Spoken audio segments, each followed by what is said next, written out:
আপনার কি কোনো লজ্জা শরম নাই? আপনি পড়াশোনা করছেন, শিক্ষিত হয়েছেন, আপনি একটু চাকরি বাকরি কিছু করতে পারেন না? তা না করে আপনি টুটো কোম্পানির চেয়ারম্যানের মতন চায়ের দোকানে বসে বসে আড্ডা দিতেছেন আর আমার পিছনে ঘুরঘুর করতেছেন। চাঁদ পৃথিবীর পিছনে ঘুরে, পৃথিবী সূর্যের পিছনে ঘুরে, আর মানুষ টাকার পিছনে ঘুরে। আর প্রেমিক প্রেমিক কি করবে? প্রেমিকের পিছনে তো ঘুরবে। এটাই তো স্বাভাবিক। না, এটা স্বাভাবিক না। শুধু প্রেমিকার পিছনে ঘুরঘুর করলে চলবে না, তার পিছনে একটু খরচ খরচা করতে হবে। এই যে আপনি আমার সঙ্গে যে ঘুরেন, প্রেম করেন, জীবনে পারছেন আমার এক প্লেট একটু ফুচকা খাওয়াইতে, একটা সালোয়ার কামিজ কিনে দিতে?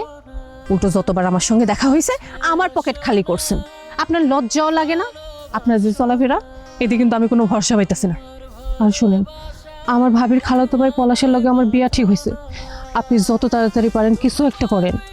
হ্যাঁ, এত চাপ নিও না, কিচ্ছু হবে না। আর ওই যে পলাশের কথা বলতেছো না, ও তোমার ধারে কাছে আসতে পারবে না। আপনি সেই আশাতেই থাকেন। শোনো, এই সমস্যা আর বেশি দিন থাকবে না। চলো এখন, তোমাকে নিয়ে আমি ঘুরতে যাব।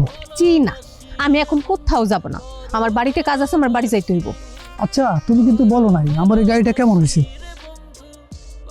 থাক, আর বলতে হবে না, চলো। আরে চলো না, আমার কত শখ। এই বাইকটা তো আমি তোমার জন্য কিনছি, তোমাকে পিছনে নিয়ে সেই উত্তম কুমারের গান। এই পথ যদি না শেষ হয় তবে কেমন হতো তুমি বলো তো।